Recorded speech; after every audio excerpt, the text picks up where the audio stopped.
नमस्कार विद्यार्थियों।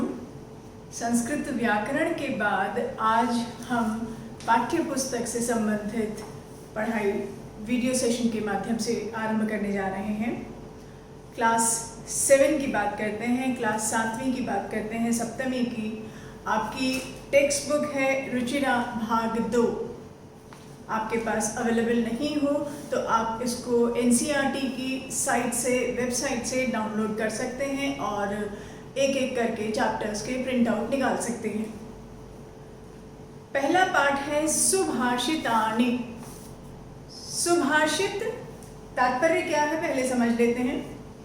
सु यानी सुंदर, शोभन, अच्छा, उत्तम। भाषित यानी कहा गया।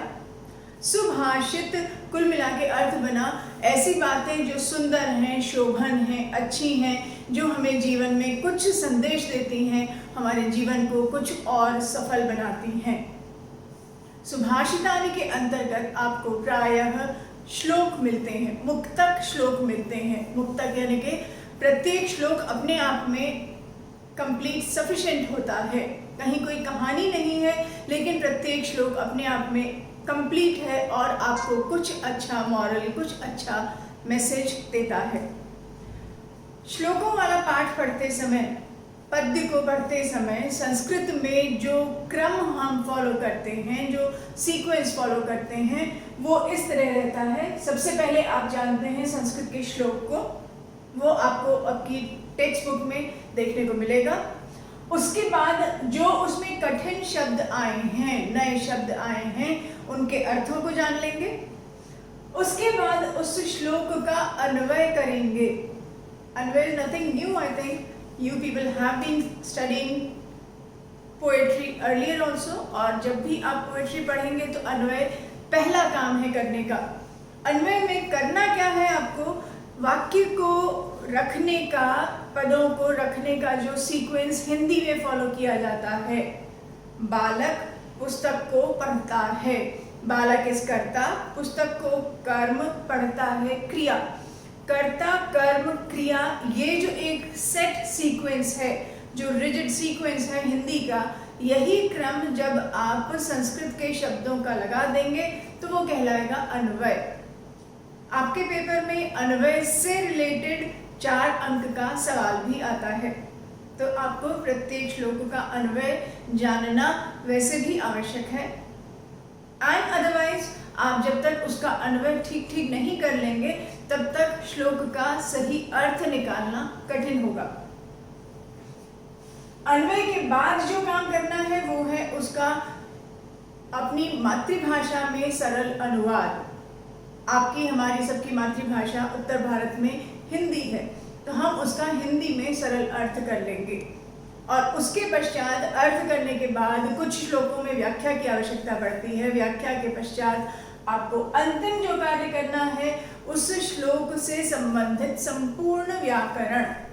व्याकरण के अंतर्गत आपका संज्ञा है तो उसका शब्द का पद परिचय, क्रिया है तो उसका क्रिया का पद परिचय, संधि हुई है तो उसको संधि को अलग करना, उसके नाम को जानना, प्रत्यय लगा है तो उस प्रत्यय को पूरा खोल कर जानना, उपपद विभक्ति लगी है तो उसको जानना, समझना, अव्यय का प्रयोग हुआ है तो उसको जानना, उसका कोई विपर्यय, उसका कोई विपरीतार्थक है तो उसे जानना, उसका कोई पर्यायवाची है तो उसे जानना।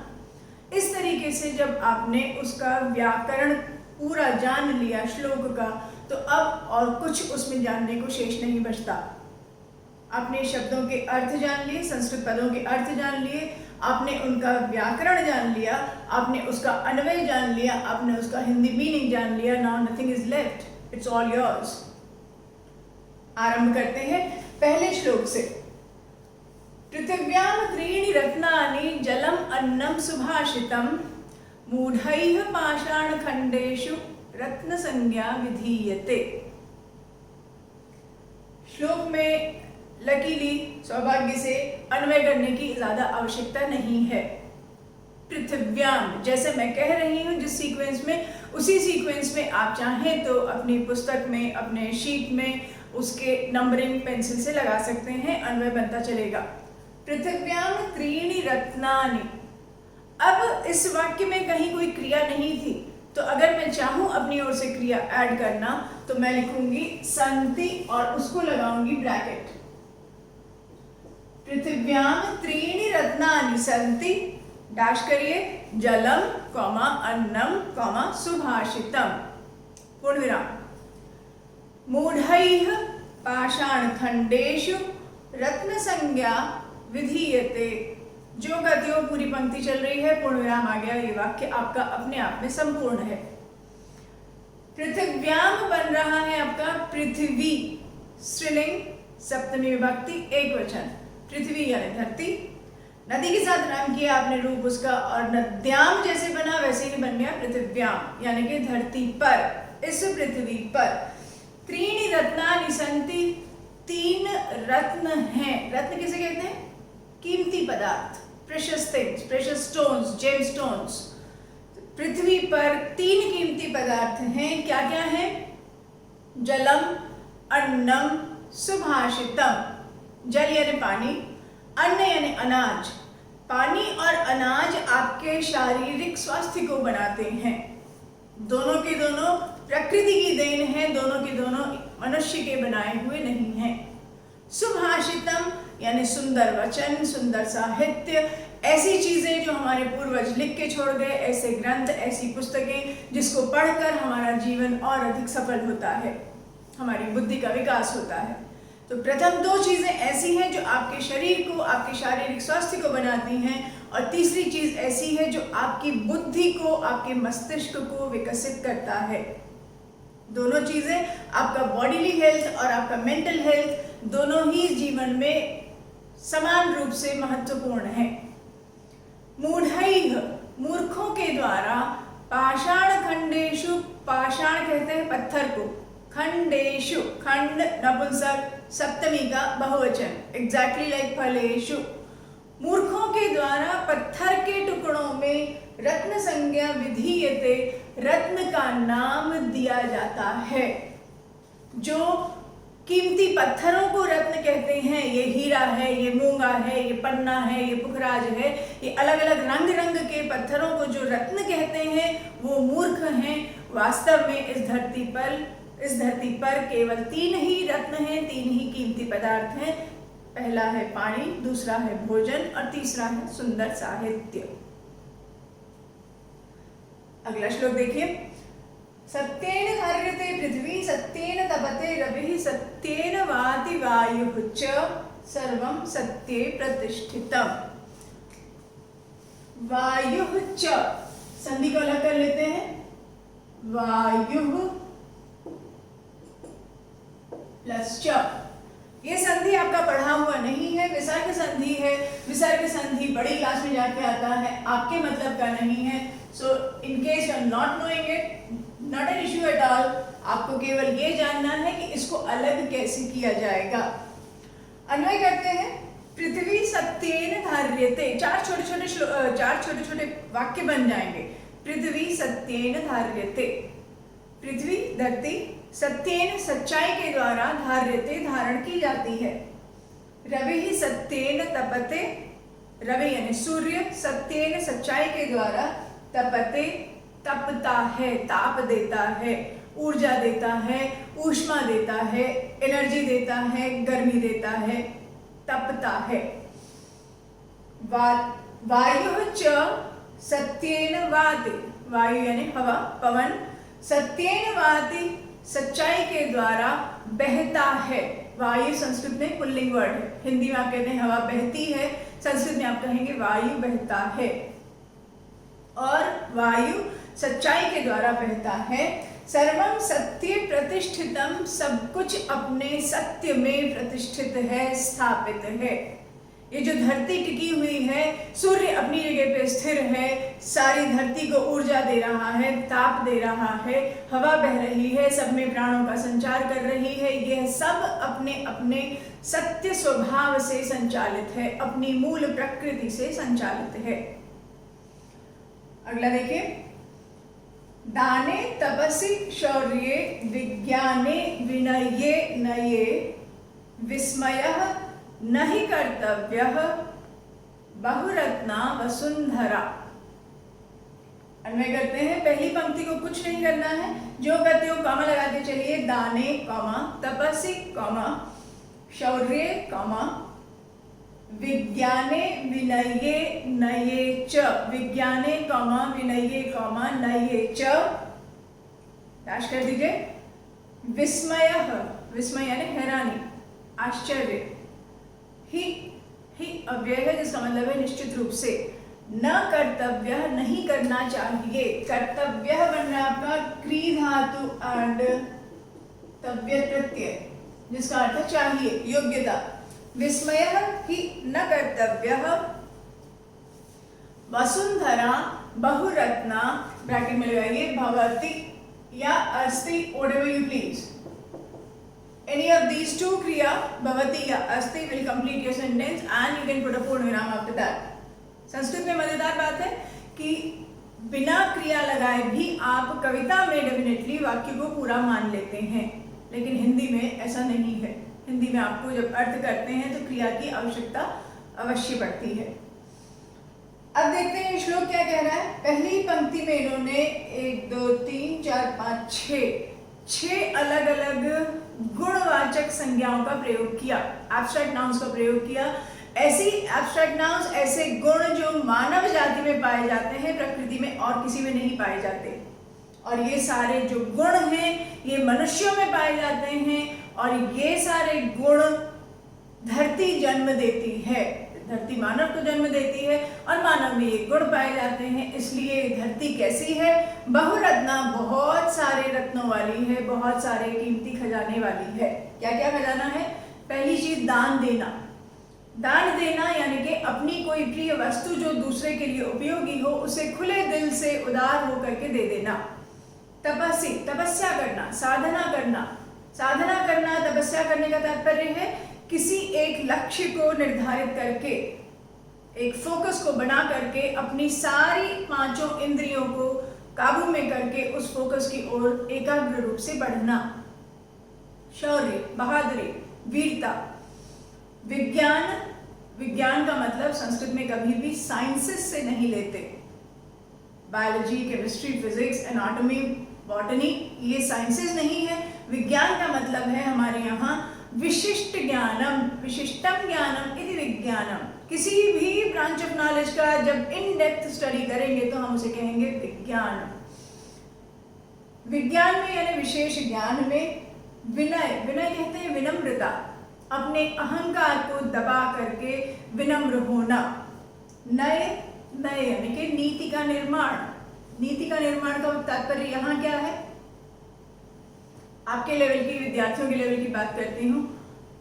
आपके एग्जाम सितंबर में आएंगे और आपने उसके लिए अभी से सोचना शुरू किया।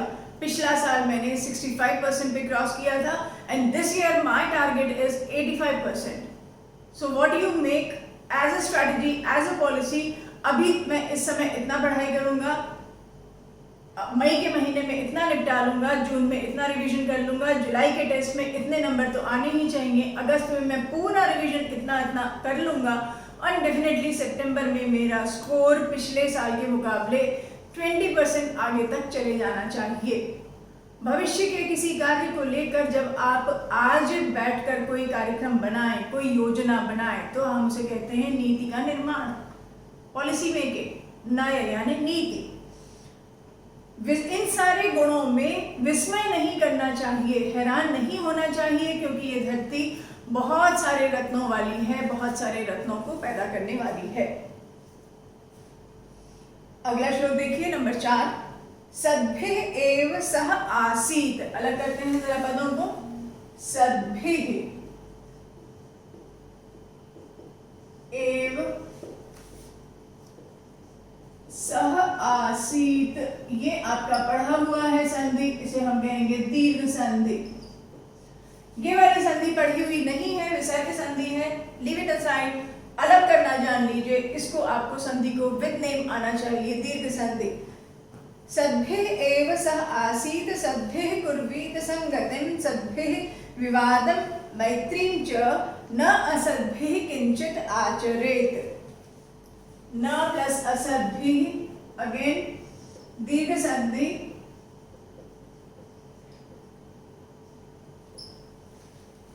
किंचित आचरेत, आचरेत का पद परिचय देखिए, आ उपसर्ग है, चर धातु है, विधिलिंग लकार है, प्रथम पुरुष है, एक वचन। पठेत पठेताम पठेयुः, सेम वे आचरेत आचरेताम आचरेयुः। सज्जनों के साथ ही आसीत बैठना चाहिए। अन्वय करिए, सद्भिः सह एव आसीत, पहला वाक्य बना, पूर्ण विराम, सज्जनों के साथ ही बैठना चाहिए। सद्भिः संगतिं कुर्वीत, पूर्ण विराम, सज्जनों के साथ संगति करनी चाहिए। सद्भिः विवादम मैत्रीम च कुर्वीत, ऊपर से दोबारा लेके आएंगे और ब्रैकेट लगाएंगे। सज्जनों के साथ ही विवाद और दोस्ती करनी चाहिए। असद्भिः किंचित न आचरेत, असज्जन यानी कि दुर्जन यानी कि दुष्टों के साथ किंचित न आचरेत, किसी प्रकार का कोई आचरण कोई व्यवहार नहीं करना चाहिए। न उनके साथ दोस्ती रखिए न दुश्मनी रखिए। Stay totally aloof with all those who are in the category of दुष्ट, नीच, अधम, बुरे। जो बुरा है उसके साथ किसी प्रकार का कोई व्यवहार न रखें। सज्जनों के साथ ही बैठना चाहिए, संगति करनी चाहिए, विवाद करना चाहिए और मैत्री करनी चाहिए, दोस्ती करनी चाहिए। आप कहेंगे कि उनसे विवाद करने की आवश्यकता क्या है? तो विवाद का तात्पर्य यहाँ झगड़ा करना नहीं है। विवाद का तात्पर्य है किसी एक पक्ष को लेकर तर्क वितर्क में बातचीत करना। जो आपका डिबेट कंपटीशन होता है उसमें कोई झगड़ा नहीं होता, उसमें एक फॉर बोलता है, एक अगेंस्ट द मोशन बोलता है। तो वही है विवाद, किसी एक विषय को लेकर पक्ष में विपक्ष में तर्क को रखना। और जब आप इस तरीके से पक्ष विपक्ष के तर्कों को रखते हैं तो डेफिनेटली आप अपनी जानकारी को बढ़ाते हैं, अपने ज्ञान को बढ़ाते हैं। 5वां श्लोक देखिए, धन धान्य प्रयोगेषु विद्यायाः संग्रहेषु च आहारे व्यवहारे च त्यक्त लज्जः सुखी भवेत्। अन्वय करने के लिए कुछ भी नहीं करना होगा आपको, केवल कॉमा लगाते जाइएगा। धन धान्य प्रयोगेषु कॉमा विद्यायाः च संग्रहेषु कॉमा आहारे व्यवहारे च डैश करिए त्यक्त लज्जः सुखी भवेत्, पूर्ण विराम। क्या कहता है श्लोक?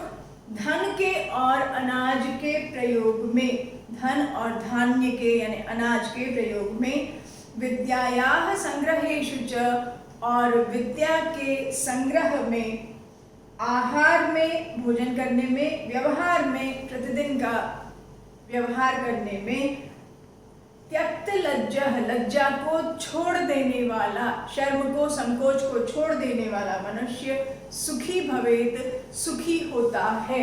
भवेत का पद परिचय देखिए, भू धातु है, विधिलिंग लकार है, प्रथम पुरुष एक वचन। भवेत भवेताम भवेयुः, भवेह भवेतम भवेत भवेयम भवेव भवेम।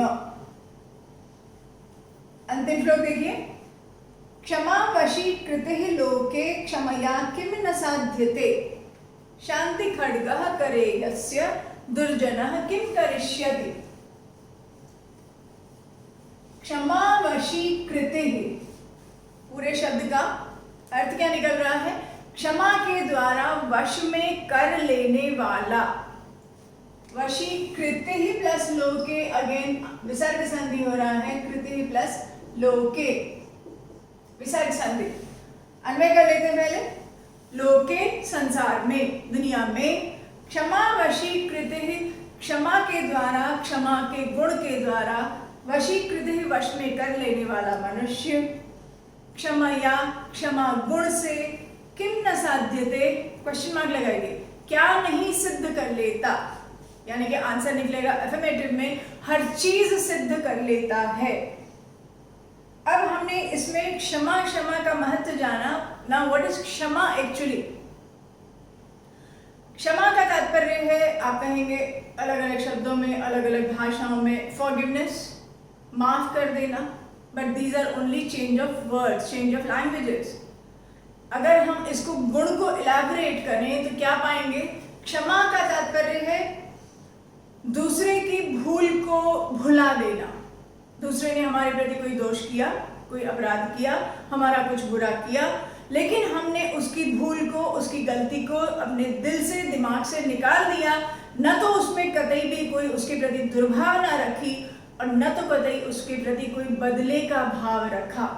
हम आम इंसानों की ये टेंडेंसी है, ये प्रवृत्ति होती है कि जैसे ही किसी ने हमारे को कुछ गलत किया, कुछ गलत कहा, कुछ हमारे प्रति कोई गलत किया, तो या तो हम तुरंत उसके प्रति रिएक्ट करते हैं, रिटेलिएट करते हैं, और या रिटेलिएट नहीं कर सकने की स्थिति में है तो मन में गांठ बना के रख लेते हैं, ठीक है, किसी दिन हिसाब पूरा करेंगे, इस तरीके की भावना रखते हैं, प्रतिशोध की, बदले की भावना रखते हैं।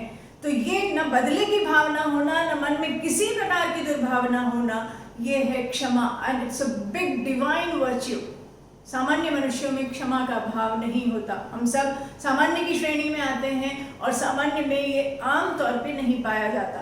क्षमा का गुण होना बहुत बड़प्पन की निशानी है।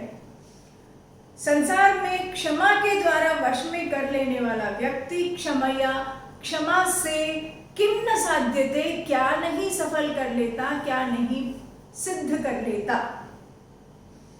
यस्य करे, सेकंड लाइन का अन्वय करिए, यस्य करे जिसके कर यानी हाथ, जिसके हाथ में शांति खड्गः, शांति रूपी तलवार है, ब्रैकेट में लिखिए तस्य